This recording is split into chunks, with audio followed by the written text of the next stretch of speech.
বন্ধুরা, আজকে একটা নতুন গল্প নিয়ে আসলাম তোমাদের মাঝে। এটা সত্য এবং বাস্তব জীবনের ঘটনা। শেষ পর্যন্ত শোনার অনুরোধ রইল। শুনলে তোমার মধু চলে আসবে। দেরি না করে চলো শুরু করা যাক। হ্যালো বন্ধুরা, আমার নাম রুদ্রেশ। আমি কলকাতার একটু দূরে রামনগর থাকি। আজ আমি তোমাদেরকে 1 বছর আগে ঘটে যাওয়া একটা গল্প বলবো। তার আগে আমি একটু নিজের পরিচয় দিয়েই। আমার নাম রুদ্রেশ, বয়স 22। লেখাপড়া প্রায় শেষের দিকে। আমাদের ছোট্ট পরিবার। আমি, আমার বাবা আর মা। বাবা একটা বাইরে চাকরি করে। 20 দিনের ছুটিতে বছরে একবার বাড়িতে আসে। আমার মা মোর বীণা দেবী, ডাক নাম বীণা, বয়স 38। মা আমাকে খুব আদর করে, পাশাপাশি বিশ্বাসও করে। তবে কিছু ব্যাপারে আমাকে অতিরিক্ত শাসন করে।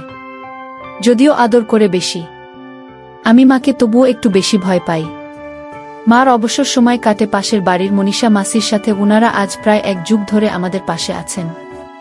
মাসির ব্যাপারে পরে বলছি, তার আগে বাড়িটার বর্ণনা দেই। আমাদের আর মাসির বাড়ি পাশাপাশি। বাইরে থেকে মনে হয় এক পাঁচিলের ভেতর 2টা বাড়ি। আমাদের বাড়ির দক্ষিণে একটা পাঁচিল, তার উপরে মাসিদের বাড়ি। আমার ঘর একেবারে দক্ষিণে। আমার ঘরের মাঝে একটা বাথরুম। যদিও আমাদের বাইরে একটা কোলতলা আছে, রান্নাঘর ও বাইরে। 2টা ঘরের 3 পাশে পাঁচিল আর মাঝে 4 এর একটা গলির সামনে উঠুন। পাঁচিলগুলো মাটি থেকে 9 ফুট উঁচু। মাসিদের বাড়িটাও একই ধাঁচের। 2 বাড়ির মধ্যবর্তী দেয়ালে একটা গেট আছে, যেটা দিয়ে আমরা একে অপরের বাড়িতে যাই। এবার মাসির কথায় আসি। আগেই বলেছি, উনার নাম মনীষ, আমার সমবয়সী। উনার একটা মেয়ে, যার বিয়ে হলো 1 বছর হলো, আর থাকে চেন্নাইতে স্বামীর সাথে। মেসো থাকে বাইরে। মাসি পুরো একা, সে জন্যই মার সাথে তার জমে ভালো। মাসি আমাকে মার মাথায় আদর করে, তবে আমি কখনই তাকে মা কিংবা মাসির চোখে দেখিনি। প্রথম যখন বইতে গল্প পড়েছিলাম, সেটি ছিল মাসিকে দেওয়ার গল্প। যে গল্পে মাসিটার বর্ণনার সাথে মনীষা মাসির বেশ মিল ছিল, সেই থেকে শুরু। মাসিকে আমার কল্পনায় একটা জগৎ তৈরি করলাম। মাসিকে দেখলেই আমার গায়ে কাঁপুনি উঠত। এমনিতেই আমার মাঝ বয়সী নারীদের প্রতি বেশ দুর্বলতা ছিল, তাই মাসির সৌন্দর্য আমার অবস্থা খারাপ করে দিত। কিন্তু মার প্রতি কোনো যৌন অনুভূতি নেই। কিন্তু মাসির গলার আওয়াজ শুনলেই আমার বুক কাঁপতে থাকে। পরে ভাবলাম, হয়তো নিজের মা বলে তেমনটা ভাবতে পারি না, যেমনটা মাসিকে নিয়ে ভাবি। আমি অনেকদিন ধরে ভাবছিলাম, যদি মাসিকে একা পাওয়া যেত। সেই সুযোগ চলে এল গত বছর মার্চের দিকে। কলকাতা থেকে খবর এল, আমার এক মাসতুতো দিদির মেয়ের বিয়ে। আমাদেরকে নেমন্তন্ন করা হলো, কিন্তু আমার তখন পরীক্ষা চলছিল। এখনো 2টা পরীক্ষা বাকি। তো ঠিক হলো, মা যাবে, আমি থাকব। মাসিমা না আসা পর্যন্ত আমাদের বাড়িতে থাকবে, আমার দেখাশোনার জন্য। মাত্র 3-4 দিনের ব্যাপার। তোমার চলে গেল, আর আমিও তৈরি হতে লাগলাম আমার উকি মারার মিশন কমপ্লিট করার জন্য। আমি আমার ডিজিটাল ক্যামেরাটা রেডি রাখলাম। প্রথম 2 দিন পরীক্ষার জন্য এত ব্যস্ত ছিলাম যে কোনো কাজ করার উপায় ছিল না। পরের দিন দুপুরে আমি খেয়ে দিয়ে মাসিকে বাইরে যাবার নাম করে বেরোলাম মাসিমার ঘরে। একটু পর আমি আলতো করে গেট খুলে ঢুকলাম। তারপর আমার ঘরের দক্ষিণ পাশের গলি দিয়ে ঢুকে বাড়ির পিছনের গলি হয়ে উত্তর এমার ঘরের কাছে গেলাম। মার ঘরে 2টা জানালা, একটা উত্তরে আরেকটা পশ্চিমে। আমি পশ্চিমের জানলার নিচে বসে আছি। জানালার পাশেই খাট। আমি আস্তে করে উকি দিয়ে দেখি মাসি খাটে পা ছড়িয়ে শুয়ে আছে। মাসি দেখলাম মোবাইলটা নিয়ে কাকে যে কল করছে। একটু পর যা শুনলাম, হ্যালো বীণা, কি রে, কি খবর তোর? আজ সন্ধ্যায় রওনা হবে এই বলিস? কি রে, ভালো করে মাস্তি কর। আর হ্যাঁ শোন, কাল আসার পথে একটা অলিভ অয়েলের কৌটো আর 6-7 প্যাকেট মৌজা নিয়ে আসিস। আমার আর কি খবর বল, তুই নেই। আর তার ফলে দেহটা একেবারে চুপসে গেছে রে। তাড়াতাড়ি আয়, ওকে বাই। মাসির একটা শুনে আমি আর কি উকি মারা। আমার মাথা বনবন করে ঘুরতে লাগল। আমি এমন একটা নিরাপদ জায়গা খুঁজতে লাগলাম, যেখান থেকে খুব নিরাপদে মার ঘরে উকি মারা যাবে। ভাবতে ভাবতে পেয়েও গেলাম। বাথরুমের উপরে একটু খালি জায়গা আছে, ওখানে উঠে হাঁটুপ টেনে দিলে বাহির থেকে কেউ বুঝতেই পারবে না আমি এর ভেতর আছি। আর ভেন্টিলেটর দিয়ে মার ঘরটাও পুরো দেখতে পারবো। পশ্চিমে আরেকটা ভেন্টিলেটর আছে, যেটা দিয়ে হালকা বাতাস পাওয়া যাবে। তবে গরমে বেশ কষ্ট করতে হবে। তা হোক, অন্তত আসল ঘটনাটা তো জানতে হবে। আমি এবার তৈরি হতে লাগলাম। মা আসুক, তারপর দেখি কি করা যায়। আর যদি বেসিস কি হয় ব্যাপারটা, তাহলে গলির ওখান দিয়ে জানালা উকি দিতে হবে। আমি প্রস্তুত। মা আগের দিন সন্ধ্যা রওনা দিলেও পৌঁছল আজ দুপুরে। বাড়িতে ঢুকে আমাকে দেখে একটা হাসি দিল। তবে সেই হাসি দেখে বুঝতে পারলাম যে মা আমার অনেক ক্লান্ত। মা তার ঘরে ঢুকল, আমিও পেছন পেছন গেলাম। মা হ্যান্ডব্যাগটা বিছানায় রেখে চুলের বাঁধন ছাড়তে ছাড়তে আমার টুকটাক খবরাখবর নিল। তারপর আমাকে বলল যে একটু মাসির সাথে দেখা করবে। এই বলে মাসির বাড়ির দিকে চলে গেল। আমি দৌড়ে গিয়ে বারান্দার দরজাটা লাগিয়ে মার ঘরে এসে হ্যান্ডব্যাগটা খুললাম। দেখলাম একটা ক্রিম 6 প্যাকেট মজা, আমার দরকারি কিছু জিনিস। এবার পাশের চেনটা খুলতেই আমি অবাক হয়ে গেলাম। আমার মাকে আমি আজ পর্যন্ত কখনো এটা না পরা অবস্থায় দেখিনি। আর উনি কি না কলকাতা থেকে এসেছেন এটা না পরেই আমার মাথায় আর একটা প্রশ্ন জাগল, বা সেখানে 4 ঘন্টা লাগে, সেখানে এত দেরি হলো কেন? আমি ঠিক করলাম কোনো প্রশ্ন নয়, শুধু আড়াল থেকে দেখে যাব। আমি আমার ব্যাগটা আগের মতো রেখে চলে এলাম। দুপুরে খেয়ে দিয়ে ঘুম দিল। আমার মায়ের ঘুম খুবই কার, তাই আমি এই ফাঁকে আমার কাজ এগিয়ে নিতে চাইলাম। বাবার একটা পুরনো লুঙ্গি নিলাম, ভিডিও রেকর্ডারের ব্যাটারির চার্জ করলাম, আর একটা খালি বোতল জোগাড় করলাম। বিকেলে মা ঘুম থেকে উঠলে আমি মাকে বললাম যে আজ রাতে খেলা আছে। আমি আমার এক বন্ধুর বাড়িতে সবাই মিলে খেলা দেখব, তাই রাতে বাড়ি ফিরতে দেরি হবে। মা জিজ্ঞেস করল কত দেরি হবে। যেই আমি বললাম রাত 2টা কি 3টা, অমনি মার মুখটা খুশিতে উজ্জ্বল হয়ে উঠল। মা হেসে বলল ঠিক আছে। তারপর মা মাসির বাড়িতে গেল, আর আমাকে বলল যাওয়ার আগে আমি যেন তালা লাগিয়ে যাই। আমি মাথা নেড়ে সায় দিলাম। কিছুক্ষণ পর আমিও বেরোলাম, তবে ডুপ্লিকেট চাবি সাথে নিয়ে।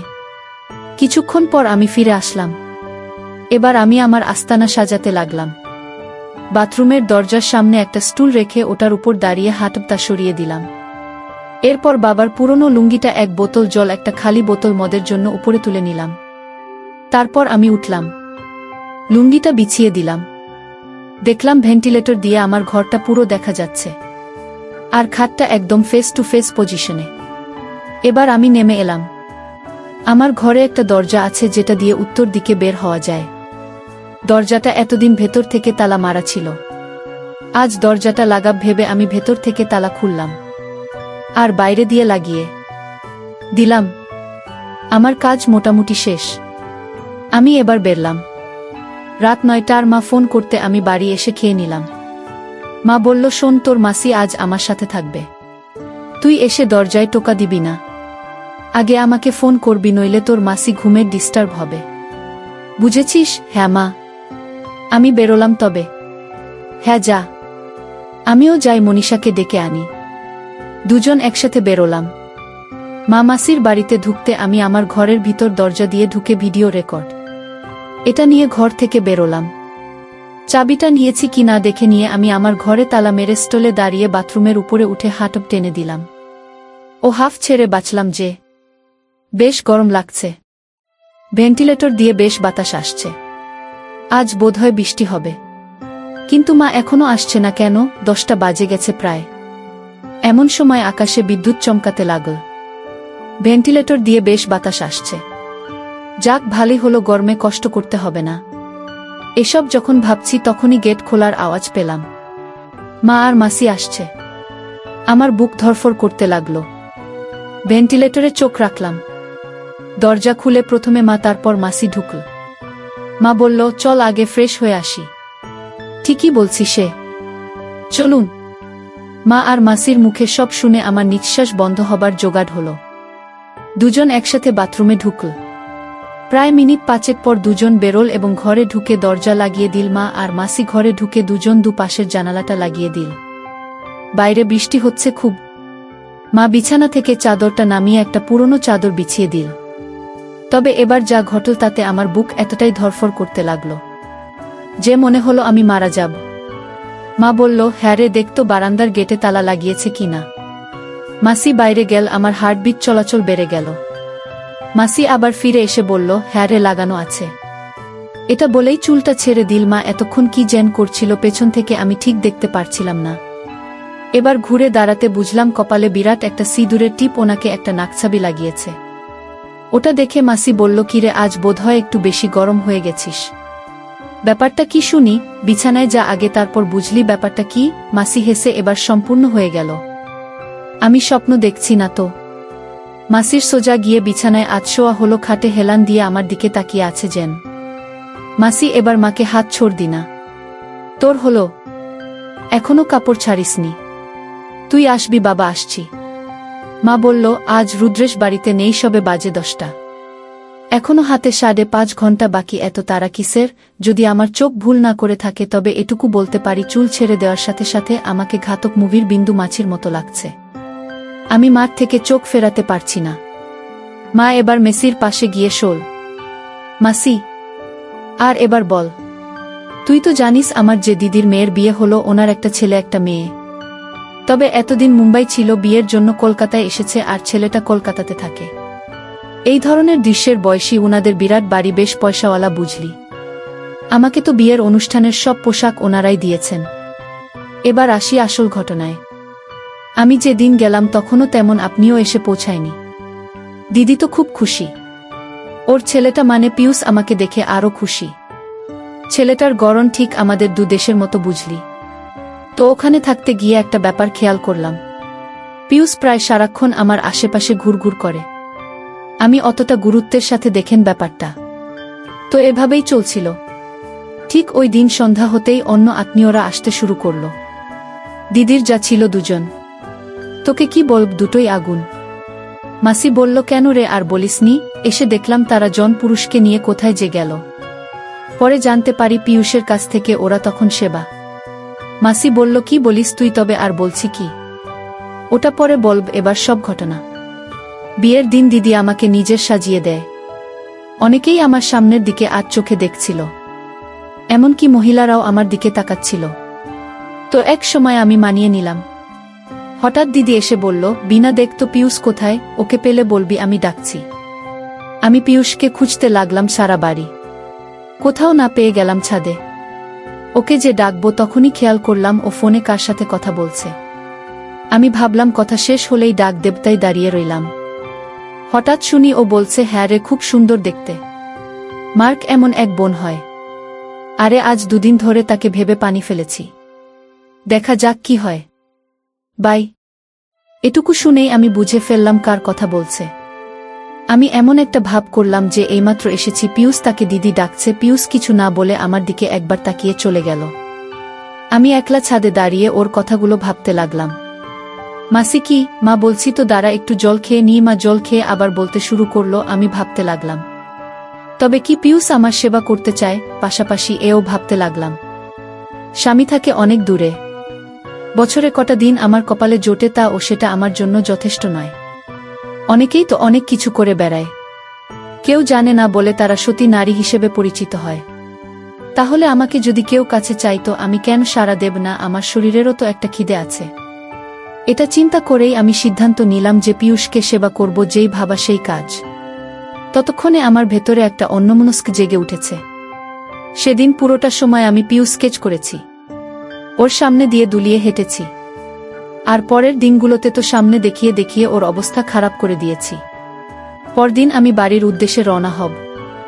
দিদি কিছুতেই আমাকে একা ছাড়বে না, তাই বলল যে পিয়ুষ আমার সাথে যাবে। তো এটা শুনে আমি একটু মজা পেলাম। আমি বেশ সুন্দর একটা সাজ দিলাম। তো আমরা শেষ বিকেলে বের হলাম। বাস স্টপে গিয়ে পিয়ুষ টিকিট নিল। পরে বাসে উঠে দেখি একদম পেছনে 2 জনের একটা সিট। আমি তো বুঝতে পেরেছি। আমি একটা দুষ্টু হাসি দিয়ে বললাম, কিরে, বেছে বেছে একেবারে পিছনের সিট নিজে। পিয়ুষ বলল, পেছনে নাকি ঝামেলা কম। আমি একটা হাসি দিয়ে জানালার পাশে বসলাম।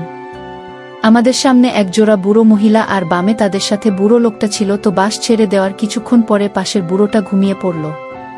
আমি জানালা দিয়ে বাইরে দেখছিলাম, কিন্তু আর চোখে দেখি পিয়ুষ আমার দিকে তাকিয়ে চোখ দিয়ে গিয়েছে। ওর একটা হাত আমার ভাইয়ের কাছে। আমি একটু নড়াচড়ার ভান করে শাড়িটা একটু টেনে নিলাম। এখন আমার বাদিকে পুরোটাই দেখা যাচ্ছে। আমি আর চোখে তাকিয়ে দেখি পিয়ুষের ফুলে ফুলে উঠছে। হঠাৎ গাড়ির গতি কমে আসছিল। একটা পেট্রোল পাম্পে ঢুকছিল তেল নেওয়ার জন্য। আমি বাস থেকে নামলাম টয়লেটে যাব বলে, তখন সন্ধে প্রায়। মা বলতে লাগল, বাচ্চা পাম্পে থামতেই আমি বাস থেকে নেমে পাম্পের টয়লেটে গেলাম। কাজ শেষে করে যে বেরোবো তখনই আমার মাঝে দুষ্টুমি কাজ করল। আমি সামনের খুললাম, তারপর আমার হ্যান্ডব্যাগে রেখে দিলাম। মাসি বলল, কিন্তু কেন? মা বলল, আরে দেখানোর জন্য। এরপর আমি আবার ফিরে এলাম। বাসে সিটে বসার আগে শাড়িটা এমনভাবে গোছালাম যাতে করে দেখা যায়। আমি বসতেই দেখি ও 2 চোখে গিয়েছে। আমি না দেখার ভান করে বসে রইলাম। বাসটা ছাড়তেও আমার থাইয়ে একটা হাত তুলে দিল। আমি ওর দিকে তাকিয়ে একটু হাসতেই ও আরো উৎসাহিত হলো। এভাবে প্রায় 20 মিনিট সেবা নিলাম। আমি তো প্রায় পাগল হয়ে যাচ্ছিলাম। হঠাৎ ও বলল, মাসি তৈরি হব, আমরা নাম। না মানে মাসি কথা বলো না তো, যা বলছি করো। আমাকেও জেন পেয়ে বসেছিল। আমি নিজেকে গুছিয়ে নামার প্রস্তুতি নিলাম। কোথায় নামছি, কেন নামছি কিছু জানি না। বাসটা একটা ছোট টাউনে এসে থামল। আমরা নেমে পড়লাম। আমি ওকে জিজ্ঞেস করলাম, আমরা কোথায় যাব? আর বাস থেকে নামলাম ইবা কেন? ও বলে কিনা, আমরা বাসের ভেতর যে টেস্ট ম্যাচ শুরু করেছিলাম সেটা তো দ্বিতীয় ফরম্যাট খেলতে নেমেছি। আমি অন্যদিকে মুখ ফিরিয়ে হেসে দিলাম। এবার আমরা বড় রাস্তা পার হয়ে একটা ছোট্ট রাস্তা ধরে এগোতে থাকলাম। কিছুক্ষণ হাঁটার পর একটা রেল স্টেশন দেখতে পেলাম। স্টেশন তার উল্টো দিকে একটা পাঁচিল ঘেরা বাড়ি। পিয়ুষ একটু দূরে গিয়ে কাকে যেন ফোন করল, আর কিছুক্ষণের ভেতর একজন 40 বয়সের মহিলা দরজা খুলে আমাদের ভেতরে নিয়ে গেল। বাড়িটিতে আমরা ছাড়া আর কেউ নেই। আমি পিয়ুষকে বাড়িটা কার জিজ্ঞেস করতেই ও শুধু বলল, ও জেনে লাভ নেই। আমরা বিরাট একটা ঘরে ঢুকলাম, যার সাথে আজ বাথরুমও আছে। পিয়ুষ ঘরে ঢুকে দরজা লাগিয়ে দিল। তার আগে ওই মহিলাটিকে কি যেন বলল। এরপরও বাথরুমে গিয়ে ফ্রেশ হয়ে এল। আমিও ফ্রেশ হয়ে বেরিয়ে এলাম। ও আমাকে রেখে কিছুক্ষণের জন্য বাইরে গেল, আর আমিও এই সময়টা কাজে লাগালাম। আমি হ্যান্ড ব্যাগ থেকে লিপস্টিক বের করে গা করে লাল লিপস্টিক আর চোখে একটু কাজল দিয়ে নিলাম। ঘরে একটা আয়না ছিল, ওটাতে দেখে নিজেকে বেশ সুন্দরী মনে হলো। তাও ভাবলাম কিছু একটা বাদ পড়েছে। আমি তখনই আমার বা খুলে একটা নাকছাবি বের করলাম। এই যে দেখছিস নাকছাবিটা, এটাই। ওটা নাকে লাগে আবার আয়নায় দাঁড়াতে নিজেকে আরো সুন্দরী মনে হলো। ঘড়িতে তখন রাত 9টা। একটু পরেই দরজায় টোকা পড়ল। আমি দরজা খুলতেই ও আমার দিকে হা করে তাকিয়ে রইল। আমি কোমরে 2 হাত রেখে একটু বেঁকিয়ে বুকটা ফুলিয়ে দাঁড়াল। আমার ওকে বললাম, কি রে, ভিতরে আসবি না? কোনমতে ঘরে ঢুকল। আমি দরজাটা লাগিয়ে ওর দিকে ঘুরতেই দেখি ও আমার দিকে তাকিয়ে আছে। আমি খুব অবাক হয়েছিলাম যে ছেলে বা সে এতক্ষণ ধরে কষ্ট করল, অথচ সে এখন বোকার মতো দাঁড়িয়ে আছে। আমি ওকে বিছানায় ধাক্কা দিয়ে বসিয়ে দেয়। পিয়ুষ আমার দিকে এক দৃষ্টিতে চেয়ে রইল। আমি ওকে জিজ্ঞেস করলাম, কি রে অমন করে কি দেখছিস? মাসি, তুমি না অনেক বেশি সুন্দর। তাই নাকি? তা কবে থেকে? তুমি যেদিন আমাদের বাড়িতে এলে সেদিন থেকে তুমি আমার রানী হয়ে গেছো। তাছাড়া আজ তুমি যে শ্বাস দিয়েছে তাতে তোমাকে সুপার ডুপার লাগছে। তাই বুঝি? হ্যালো, তাই মাসি একটু দেখাও না। এত পাগল হচ্ছিস কেন? রাতও পুরোটা বাকি নাকি বাড়ি থেকে বের করে দেবে একদম? না কি যে বলো না। বের করবে কেন? না মানে অচেনা বাড়ি। ভালো কথায় টাকার বাইরে। এই মহিলাই বা কে? এটি ওই মহিলার বাড়ি। উনি আমার ছোট কাকিমার মাস্তুতো দিদি। আসলে এটা একটা সেবা নয় কি? হ্যাঁ গো হ্যাঁ, উনি এখানে এসব দালালি করেন। এই ঘরটা হচ্ছে বাড়ির সবচেয়ে এক্সক্লুসিভ। শেষ পর্যন্ত তুই আমাকে এখানে নিয়ে এলি। তার বাবা, তুমি এই আস্তানাটা চিনলে কি করে? বাড়ির ছোট কাকিমাকে নিয়ে এখানে কত এসেছি। মানে আর কি? কাকিমাকে এখানে এসে কত সেবা করেছি। তুই তোর কাকিমাকে? ও হ্যাঁ, শুধু ছোট কাকিমাকে নয়, মেজ কাকিমকেও। এই ঘরে দুজনকে একসাথে দিয়েছি। ওই যে মাসি, তাকে দেখলে দুয়ার খুলল কেউ। এমনকি বিয়ের দিনগুলোতে যে কয়টা দিন কাকিমারা আমাদের বাড়িতে ছিল, প্রতিদিনই সেবা করেছি। ওরে দুষ্টু বলিস কি? দিদি টের পেলে কি হতো বলতো? কি আর হতো? কিছুই হতো না। দিদি জানলে তোর কেটে রেখে দিত। তাই নাকি? আরে আমার কেটে ফেললে আমার সত্যি মা কাকে দিয়ে সেবা নিত? মানে বুঝিনি। মানে হলো তোমার দিদি, মানে আমার মা কাছ থেকে সেবা নেয়। দিদি তো কে দিয়ে নেয়? মানে তুই তোর মাকে দিচ্ছিস? হ্যাঁ, মা তো আমায় সব শিখিয়েছে। কাকিমাদের ব্যবস্থা ও মা করে দিয়েছে। আর আজ যে তোমাকে নিয়ে এখানে এসেছি, এগুলোর ব্যবস্থা করে দিয়েছে। কাকিমার জানে যে আমি তোমাকে চাই। বিয়ের অনুষ্ঠানে ওরা তোমাকে দেখেছে। অবশ্য ওরা তোমায় দেখে হিংসায় মরে যাচ্ছিল। কেন রে কেন? আবার তোমার কাছে ওরা যে কিছুই না। আমি ভাবতেও পারছি না। দি দাঁড়াও, তোমাকে একটা জিনিস দেখাচ্ছি। এটা বলে ওর মোবাইল হাতে কি যেন করছিল। তারপর আমার হাতে দিল। দেখলাম ভিডিওতে দিদি। আমি লজ্জায় দিদির দিকে তাকাতে পারছিলাম না। আমি পীয়ূষকে বললাম একটু বাইরে যেতে। ও বাইরে যেতেই আমি দিদির সাথে কথা বলা শুরু করলাম। দিদি, এটা কি করছো? কেন রে, খারাপ লাগছে? আমি তো সম্পূর্ণ থাকি রাতে। আজ পীয়ূষ নেই, তাই ঢেকে রেখেছি, নইলে মাছি বসে এটো করে দেবে যে। হ্যাঁ রে, কেমন লাগছে? যাও তুমি না একটা জিনিস নিজের ছেলেকে দিয়ে সে বানাও, বাড়ির সেবা নিতে হবে না।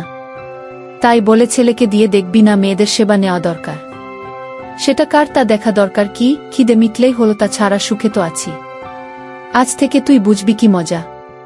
তুমি কবে ব্যবস্থা করলে বলতো? তুই যেদিন এল সেদিন থেকেই ও আমাকে বলেছিল, মা, মাসির সেবা করব, মাসিকে লাগবে, তুমি ব্যবস্থা করো, নইলে তোমাকে আমি চলব না। আমার একমাত্র ছেলে একটা আবদার করেছে, আর আমি তা রাখব না। তাছাড়াও যদি আমাকে সেবা দেওয়া বন্ধ করে দেয় তাহলে তো আরও বিপদ। তাই ওকে বলে দিলাম, যা যেভাবেই হোক ব্যবস্থা করব। কিন্তু বিয়ের ঝামেলায় তা আর হয়ে ওঠেনি। ওদিকে আমার যা দুইটা কথা একটু হেল্প করবে তা না, সারাদিন পীয়ূষকে গিয়েছে। শেষমেশ ছোট সাথে কথা বলে ওর বোনের বাড়ি ঠিক করলাম। সত্যিই তুমি একটা জিনিস। আর তুই কি আমার ছেলেটাকে খাওয়ার জন্য সব বের করে করে হেঁটে বেড়াতিস? শুনলাম বাসে নাকি তোকে ফিট করে নিয়েছে। আস্ত জিনিস তুই, আর হবেই বা না কেন? আমারই তো বোন, আমাদের মারা ছিল কঠিন জিনিস। তোমার মুখে কিছুই আটকায় না, এখন আবার আমাদের মায়েদের কথা টেনে আনেন। তবে হ্যাঁ রে, তুই বাসের ভেতর নিয়ে এসে ভালোই করেছিস। কেন বলতো? যদিও আমার ধারণা ছিল তুই সেবা নিতে রাজি হবে। তা ও যদি রাজি না হই, তাহলে তোকে আমি ফোন করে বাড়িতে আনিয়ে জোরপূর্বক সে বানাতাম। দিদি, তুমি পার না, এমন কিছু নেই। হয়েছে হয়েছে, এবার আমার ছেলেটাকে নিয়ে কাজ শুরু করো দেখি। কাজ শেষ করে সেখান থেকে গেলাম। সকালের নাস্তা করে দুজন বেরিয়ে পড়লাম। স্টেশনে গিয়ে ট্রেনে উঠলাম। ও আগে একটা কামরা রিজার্ভ করে রেখেছিল। টিকিট চেক হয়ে যাওয়ার পরও দরজা লাগিয়ে আমাকে সেবা দিতে চাই, কিন্তু ট্রেনের ভেতর সাহস হচ্ছিল না বলে আমি ওকে দিইনি। আমাকে স্টেশনে নামিয়ে দিয়েও ফিরতি ট্রেনে চলে গেল। আমি আসার পথে প্যাকেট কিনে নিলাম। এই হলো আমার ঘটনা। মাসি বলল, বাবা তুমি পারলেও বটে। মা বলল, কেন তোর হিংসা হচ্ছে না কি রে? মাসি বলল, না, হিংসা হবে কেন, আমিও যে একটা পেয়ে গেছি রে। মা বলল, কি বলিস, কিভাবে? তখন মাসি বলল, তবে শোন, কাল খুকির ওখানে যাচ্ছি বুঝলি।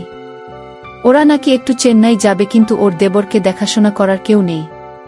ছেলেটার বয়স কত আর 22-23 হবে হয়তো। আমাকে কথা বলতে আমি বললাম আমি আসছি। তো কেউ দেখে গেলাম। আবার যতদিন তারা চেন্নাই থাকবে ততদিন তো দেবীর দেখাশোনা আমিই করব।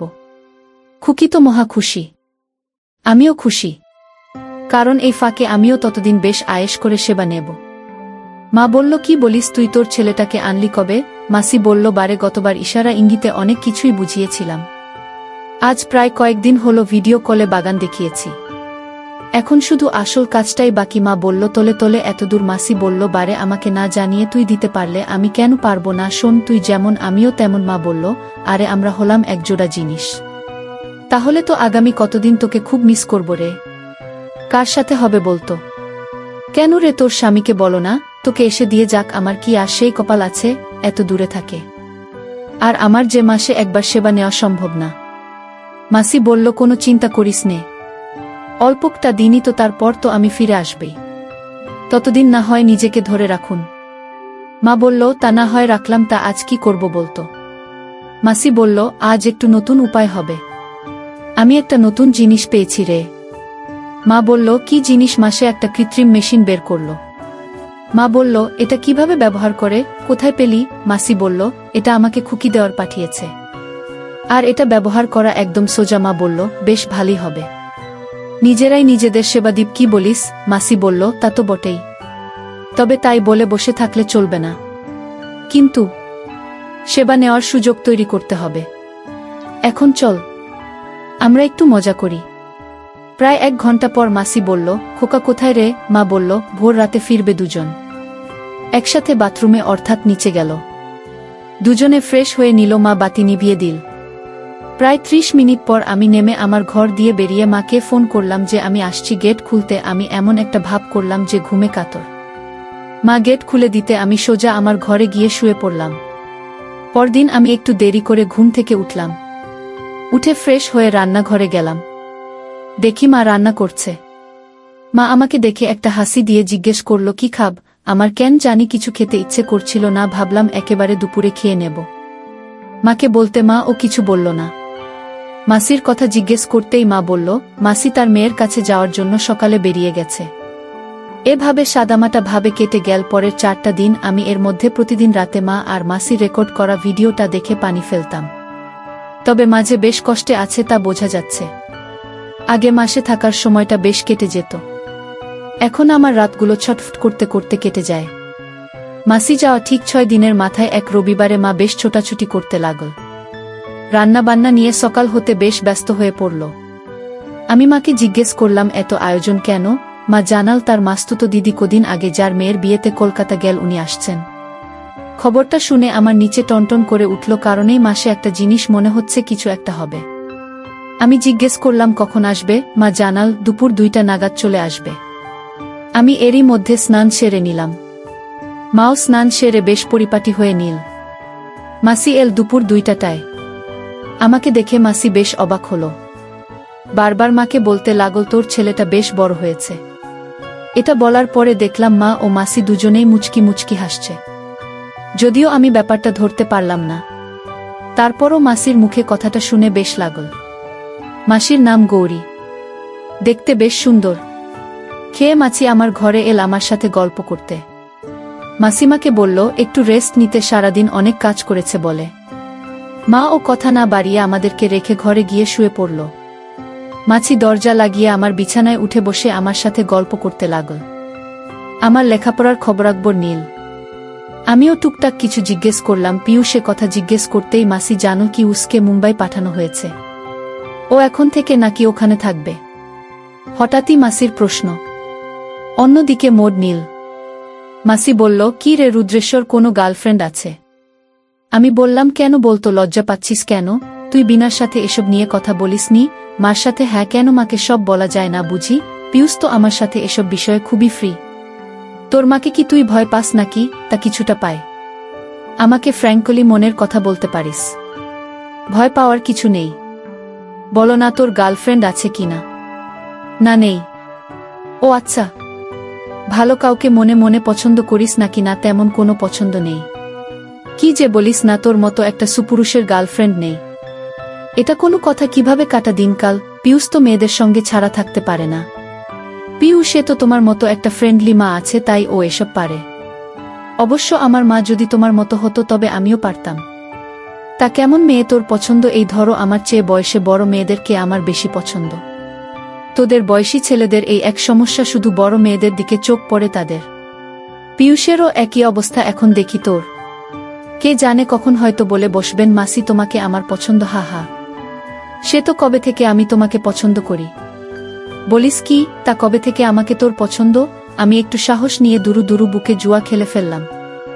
আমার মুখে যেদিন তোমার অসাধারণ গুণের কথা শুনলাম সেদিন থেকেই। তা কি সেই গুণটা শুনতে পারি কি? অবশ্যই পারো। আসলে আমার কাছে তোমার আর পুরুষের সম্পর্ক আর পুরুষের জন্য মাকে ফিট করে দেওয়ার কথা শুনে আমি তোমার প্রেমে পড়ে গেছি। আমার কথা শুনে মাসে একটা ধাক্কা খেলেও দ্রুত সামলে নিয়ে বলল, তোর যেখানে রাগ হওয়ার কথা সেখানে তুই আমার প্রেমে পড়লে কেন বলতো? বারে পৃথিবীতে জন্মা পড়ে ছেলেকে এভাবে ভালোবাসতে। তোমার এই গুণটাই আমাকে আকৃষ্ট করেছে। একটা প্রশ্ন করি? আমি জানি তুমি কি প্রশ্ন করবে। তোমাকে আমি একটা ভিডিও ফাইল দেব, আমার নিজের হাতে রেকর্ড করা। ওখানে তুমি উত্তর পেয়ে যাবে যে কিভাবে আমি এই ব্যাপারগুলো জানলাম। আমার আরেকটা প্রশ্ন ছিল রে। বলো না। তুই কি বিনাকে মানে তোর মাকে? বুঝতে পারছিস আমি কি বলতে চাইছি? তোমার বক্তব্যটা কি শুনি? আমি মনে করি তোদের দুজনের মধ্যে সম্পর্কটা হওয়া উচিত। এতে দোষের কিছু নেই। আমি সহ আমাদের গ্রুপের প্রায় 10 জন নারী তাদের ছেলের সাথে এরকম সম্পর্কে জড়িয়েছি এবং সুখে আছে। আমি আর প্রিয় অংশ বেশ আছি। তাছাড়া তোমার পক্ষে তোর বাবাকে সারা দিন কাটানো বেশ কষ্টকর। তোর নিজের ব্যাপারটা দেখছি। তুই বিয়ে করতে আরও প্রায় 5-6 বছর, এতদিন কিভাবে থাকবি? উত্তর আর বিনার মধ্যে যদি ব্যাপারটা ঘটে তবে তুই অনেক শান্তিতে থাকতে পারবি। তোর বিয়ের সময় আসতে আসতে তোর মা ও বেশ ঠান্ডা হয়ে আসবে। তাছাড়া তারা একে অপরকে খুব গভীরভাবে ভালোবাসতে পারি। সবচেয়ে বড় কথা হলো এটা খুবই নিরাপদ। জানাজানি হবার ভয় নেই। এতে বুঝেছিস আমি কি বললাম? আমি সবই বুঝলাম, কিন্তু মাকে একথা বলা আমার পক্ষে সম্ভব নয়। মাসি, দূর বোকা, আমি থাকতে তোর কোনো চিন্তা নেই। আমি এমনভাবে সব সাজাব যে বিনা নিজে তোর কাছে ধরা দেবে, তুই শুধু একটা কাজ করবি। আমি কি সেটা? মাসি, আগামী 4 দিনের মধ্যে আমি সব গুছিয়ে ফেলব। তুই এই 4 দিনে আমার সাথে রোজ যোগাযোগ রাখবি, তবেই হবে। আমি বললাম, আর কিছু না মাসি? না, আর কিছুই না, মাত্র 4 দিন। এর মধ্যে তোর মা যা খুশি করুক, তুই বাধা দিবি না বা কোনো প্রশ্ন করবি না। শুধু রেগুলার ইমেলটা চেক করবি, ব্যাস এইটুকুই তোর কাজ। আমি সফল হব আমরা। মাসি বলল, এ আমার সামনে ছুঁয়ে বলছি। সফল অবশ্যই হব। যদি সফল হই তবে আমাকে কি দিবি? আমি যা তুমি চাও তাই। মাসি একটা রহস্যের হাসি হেসে, মনে থাকে যেন, আর ব্যাপারটা যেন কেউ না জানে। যাই, তোমার সাথে কথা বলেনি। আমাকে আবার তাড়াতাড়ি বেরোতে হবে। আমি, মাসি আজ থেকে যাও না। মাসি, আরে বাবা, একটা কাজে এসেছি বলে এদিকটাতে আসা, নইলে আসাই হতো না। আমি, এসেছো ভালোই হয়েছে। মাসি একটা হাসি দিয়ে উঠে মা ঘরে গেল। মার ঘর থেকে বেরোল প্রায় 1 ঘন্টা পরে। তারপর আমাদের কাছ থেকে বিদায় নিয়ে চলে গেল। আর যাবার আগে আমার দিকে ফিরে বলল, দেরি করিস না যেন। কথাটা কাকে বলল বোঝা গেল না, কিন্তু আমরা দুজনই মাসের দিকে চেয়ে মাথা নাড়লাম। মাসি চলে যেতে আমার মাথায় বনবন করে একটা কথাই ঘুরতে লাগল, কি হবে 4 দিন পর, কিভাবে হবে? পরদিন সকালের কথা। আমি ঘুম থেকে উঠে দেখি মা বেশ গোছগাছ হয়ে আছে।